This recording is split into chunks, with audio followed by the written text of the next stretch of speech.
Good morning mga loves. Happy Monday, happy Monday. Ang pizza natin ngayon is September 30.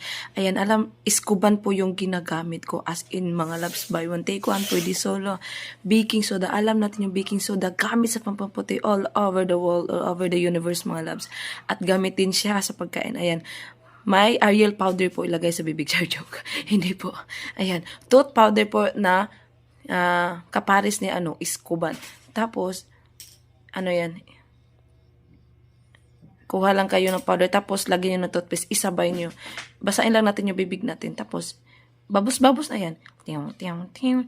She's na shuing kangkong, siling kangkong, ayan, brushing kangkong, sinang.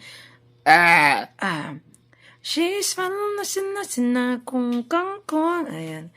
Brush your teeth, brush your teeth. Ayan. Kahit 1 minute na pagbabrush lang.